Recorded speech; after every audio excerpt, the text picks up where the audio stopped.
Welcome to RTV podcast. ఇటీవల కాలంలో చాలా సెన్సేషనల్ అయిన పర్సన్ మనతో ఉన్నారు. మొన్నటి వరకు చూసుకుంటే అంటే ఒక్కసారి మనం విజువల్స్లో చూడొచ్చు తనని. హాయ్. మొన్నటి వరకు చూసుకుంటే పూర్తిగా డాన్స్, కెరియర్, షూటింగ్ అంటూ ఇవన్నీ ఉన్నాయి. ఇప్పుడు కోర్ట్ కేసెస్ ఇవన్నిటి మధ్య తిరుగుతున్నారు.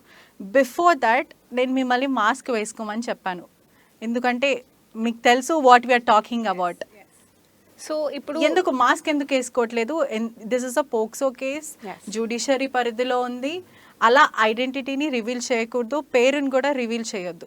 కానీ మీరు మాత్రం మమ్మల్ని అసలు మీరు మాస్క్ కూడా వేసుకొని అంటున్నారు. దేనికి? యాక్చువల్లీ నేను అడగాల్సింది ఈ క్వశ్చన్ మీకే సొసైటీకి. అంటే ఒక అమ్మాయి if she is willing to fight on her own, fight చేయాలి, okay I have to fight against it, ఎందుకు మాస్క్ వేసుకోవాలి? మీరు ఎందుకు ఆ అమ్మాయిని విక్టిమ్ లాగా ప్రజెంట్ చేస్తున్నారు? ఒక ఫైటర్ లాగా కూడా ప్రజెంట్ చేసుకోవచ్చు కదా. Maybe she's standing on her own, she's a fighter. ఒకవేళ నేను తప్పు చేయలేదంటే నేను ఎందుకు మాస్క్ వేసుకోవాలి? Maybe the other side people are taking it wrong or something, but I'm fighting on my own, I'm a warrior. So mask అవసరం అయితే నాకు లేదు. అంటే మీరు సర్వైవర్ కాదు, ఫైటర్ అంటే. Why will I be a survivor? నేను ఫైట్ చేస్తున్నాను నా మంచి కోసం. నేను లైఫ్లో ముందుగా వెళ్ళాలి, నాలాగా గర్ల్స్ లైఫ్లో ముందుగా వెళ్ళాలి. వేరే గర్ల్స్ నాకు చూసి నేను ఇన్స్పిరేషన్ అవ్వాలి అంటే, అవును ఈ అమ్మాయి వల్ల నేను ఇన్స్పైర్ అయ్యాను, నేను కూడా బయటికి వచ్చి మాట్లాడతాను అని ఉండాలి. ఇది సొసైటీ గురించి అండ్ ఫ్యామిలీస్ గురించి, అంటే నా రిలేటివ్స్ అలా అంటారు, సొసైటీ అలా అంటారు, ఫ్రెండ్స్ అలా అంటారు, అది ఆలోచించకుండా డేర్గా ఫేస్ చేయాలి. ఓకే, సో ఇప్పుడు నేను మిమ్మల్ని ఇంట్రడ్యూస్ చేస్తాను, ఎందుకంటే మీరు మాస్క్ వేసుకోనన్న డౌట్లో నేను ఉండే కాబట్టి. వెల్కమ్ టు ఆర్టీవీ షష్ఠి వర్మ. అంటే గంగులు సాంగ్తో ట్రెండింగ్ అయ్యారు, సక్సెస్ వచ్చింది. ఇప్పుడు పుష్పతో కూడా చాలా ట్రెండింగ్ అవుతున్నారు. ఈ జర్నీ అంతా ఎలా అనిపిస్తుంది?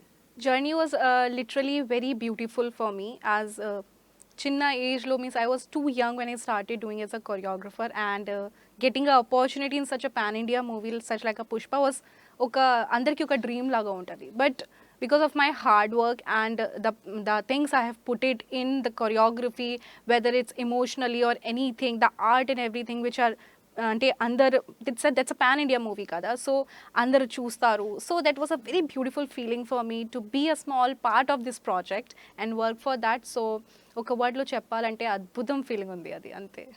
సో స్టార్ట్ చేయమంటారా మరి క్వశ్చన్స్? ప్లీజ్. లైంగిక వేధింపులు, సెక్షువల్ అసాల్టేషన్, హరాస్మెంట్, వర్క్ ప్లేస్లో టార్చర్, ఇవన్నిటిపైన ఒక ప్రముఖ మాస్టర్ జానీ మాస్టర్ అందరికీ తెలుసు, అందరికీ చాలా క్లోజ్ ఫ్రెండ్. అతని గురించి అడిగితే ఎవరు కూడా తప్పుగా చెప్పరు. ఇండస్ట్రీ అంతా కూడా చాలా గొప్ప గొప్ప సాంగ్స్ చేశారు, బ్లాక్ బాస్టర్స్ ఇచ్చారు సాంగ్కి. అతని మీద మీరు ఒక పోక్సో కేసు, లైంగిక వేధింపుల కేసు పెట్టారు. ప్రధానంగా ఈ కేసు పెట్టడానికి కారణం ఏంటి? నేను కూడా మీకు ఒక అడుగుతాను. కెన్ యూ ఆస్క్, మీరు హేమా కమిటీని అడగొచ్చా మీరు 20 years తర్వాత ఎందుకు కేసు పెట్టారు? మీరు అడగొచ్చా? మీరు కేసు పెట్టింది కూడా ఆఫ్టర్ 4 years. అప్పుడు నేను మైనర్ అమ్మాయిని, ఇప్పుడు ఐ థింక్ మీ ఏజ్ 21 అని తెలుస్తుంది. అప్పుడు 4 సంవత్సరాల నుంచి కేసు పెట్టింది, ఇప్పుడు కేసు పెట్టి ఎందుకు మాట్లాడాల్సి వస్తుంది? అది జానీ మాస్టర్ మీద పెట్టడం సెన్సేషనల్ అయింది. So can you ask the same question to Hema committee? Name 4 years, okay, Hema committee after 20 years, why? And నేను అడగాల్సింది ఇది కూడా, ఒక అమ్మాయి when she is feeling, ఆ అమ్మాయి ఇప్పుడు ఆ అమ్మాయికి కరేజ్ వచ్చింది, ఆ అమ్మాయికి గట్స్ వచ్చింది అంటే, అవును ఐఎమ్ రెడీ టు ఫైట్, నేను రెడీ ఉన్నాను ఫైట్ చేయడానికి, అప్పుడు రిపోర్ట్ చేసే అది తప్ప? Is it wrong for a girl to report when she is feeling safe? ఆ అమ్మాయి అవును నేను సేఫ్గా ఉన్నాను, నేను ఫైట్ చేసుకుంటాను, నేను చేసుకుంటున్నాను, నేను చేస్తాను వేరే వాళ్ళ కోసం, నా కోసం, నా సెల్ఫ్ రెస్పెక్ట్ కోసం, is it wrong? So how can you ask this question to a girl being a girl? You can also answer me that thing. ఇప్పుడు నేను 4 years ఉంది, హేమా కమిటీ 20 years ఉంది, ఆ టైం పీరియడ్ ఎందుకు ఖాళీగా ఉంది మీకు తెలుసా? ఆ టైం పీరియడ్ ఎందుకు ఖాళీగా ఉందంటే, ద ఆపోజిట్ పర్సన్ వాళ్ళకి టైం ఇచ్చారు, ఎందుకు? ఆ పర్సన్ మారాలి, ఆ పర్సన్ చేంజ్ అవ్వాలి. Actually he has to improve her self or she has to improve her self. కానీ అది అవ్వలేదు కాబట్టి ఇంత పెద్ద కేస్, ఇంత పెద్ద ఇన్సిడెంట్ జరిగింది. That's a time period of making a improvement in the person. అది చేంజ్ అవ్వాలి. అంటే మారతారా అని మీరు భావించారా? మారుతానని భావించాను, ఎస్. కానీ మీరు Or was it మారలేదు. really a lose of work? అంటే ఎక్కడ ఉపాధి వెళ్ళిపోతుందేమో, అంటే ఇలా బయటికి వస్తే నేను ఏమన్నా తప్పు, అంటే సొసైటీలో నేను ఎక్కడన్నా రాంగ్గా పోర్ట్రేట్ అవుతానేమో అని అలా అనుకున్నారా ఎవరు? మీరు? నేను సొసైటీ గురించి ఆలోచించలేదు, నేను ఎవరి గురించి ఆలోచించలేదు. ఓన్లీ నేను నా గురించి ఆలోచించేశాను, నా కెరియర్ గురించి ఆలోచించేశాను, నా లైఫ్ ఎలా ఉంటుంది అని ఆలోచించేశాను.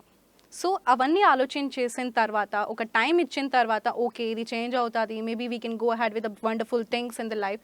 అది జరగలేదు కాబట్టి నేను ఈ స్టెప్ తీసుకున్నాను. It was all about a social stigma అని చెప్పొచ్చా? ఎందుకంటే చాలా స్పెక్యులేషన్స్ మీడియాలో జరిగాయి. క్లియర్గా చూసుకుంటే వన్ సైడ్ స్టోరీ విన్నాం. ఇప్పటివరకు మీరు బయటకు వచ్చింది లేదు. ఇప్పుడు ఎక్స్క్లూజివ్గా ఆర్టీవీకి ఇంటర్వ్యూ ఇస్తున్నారు. ఎప్పుడు మిమ్మల్ని స్పందించమన్నా కూడా మీరు స్పందించలేరు, ముందుకు రాలేరు. కానీ ఈ రోజు మాత్రము మీడియాకి ఎందుకు వచ్చారంటే it's just because of fit of rage, కేవలం గ్రడ్జ్ కోసం ఇంకా జానీ మాస్టర్ని గురి చేయాలి, టార్గెట్ చేయాలి, అతన్ని రోడ్డు మీద తీసుకురావాలి అని అలా ఏమైనా అనుకుంటున్నారా? First of all me media వాళ్ళకి నేను అడగాల్సింది ఒకే ఒక క్వశ్చన్ ఏంటంటే, ఒక అమ్మాయికి మోస్ట్ ఇంపార్టెంట్ థింగ్ ఏంటి? రెస్పెక్ట్, ఒక గౌరవం, సెల్ఫ్ రెస్పెక్ట్. ఒక అమ్మాయి ఒకవేళ అది after losing her self respect, ఇప్పుడు ఈ దానికి మీరు రివెంజ్ అనుకుంటే ఎలా ఉంటుంది? ఒక అమ్మాయికి మీరు మెంటల్గా, ఫిజికల్గా హ్యారెస్ చేసి ట్రామా పెట్టిన తర్వాత, సరే ఈ అమ్మాయి ఒక బొమ్మలాగా ఉంది, ఒక టాయ్ లాగా ఉంది అని తీసేసేయండి, మళ్ళీ ఒక అమ్మాయిని పెట్టుకొని దానికి మీరు రివెంజ్ అనుకుంటున్నారా? అసలు అంటే మనం ఒక అమ్మాయి ఉన్నానంటే మేమే అది ఆలోచించేసి అన్ని, I mean what I want to say is we are girls, we are not a toy. అమ్మాయి అంటే బొమ్మ కాదు. అమ్మాయి ఉంటే she has to be very strong. నేను అమ్మాయి ఉన్నాను. In this case when I file the case, నాకు తెలుసు ఇంత ఫేస్ చేశాను. నేను ఫేస్ చేసిన తర్వాత I lost my self respect. ఎందుకు? ఓన్లీ రివెంజ్ కోసమా? మీరు రివెంజ్ అంటారా? కాదు, ఇది సెల్ఫ్ రెస్పెక్ట్. ఇప్పుడు నా పర్స్పెక్టివ్లో ఏమైంది, నేను ఎంత ఫేస్ చేశాను, నేను అవన్నీ చెప్పాలి, నేను బయట చెప్పాలి కాబట్టి నేను కేసు పెట్టాను. కేసు పెట్టడానికి దాంట్లో ఏం తప్పు లేదు. ఇప్పుడు కూడా నేను చాలా ప్రౌడ్గా ఉన్నాను, ఎందుకంటే నేను నా కోసం ఫైట్ చేస్తున్నాను. ఇప్పుడు ఒక అమ్మాయి ఉంది, మీరే అనుకోండి, మేబీ నేను ఫైట్ చేయకపోతే ఓన్లీ ఒకే ఒక ఆప్షన్ ఉంటుంది నా దగ్గర, suicide. This is the one of the most reasons for a girls, suicide. ఎందుకు? మీరు అన్నట్టే క్వశ్చన్, సొసైటీ ఏం ఆలోచించేస్తుంది. ఫేస్ వరకు వెళ్ళారా మీరు? ఆ ఎడ్జ్ పాయింట్ వరకు అది కూడా మీకు చెప్తాను నేను. బట్ ఫస్ట్ మీరు అన్నట్టే క్వశ్చన్ ఏంటంటే, రివెంజ్ అండ్ సొసైటీస్ గురించి ఆలోచించాలంటే, there are 2 types of girls. ఒక గర్ల్ ఎలా ఉంటుందంటే సెల్ఫ్ గురించి ఫైట్ చేస్తుంది,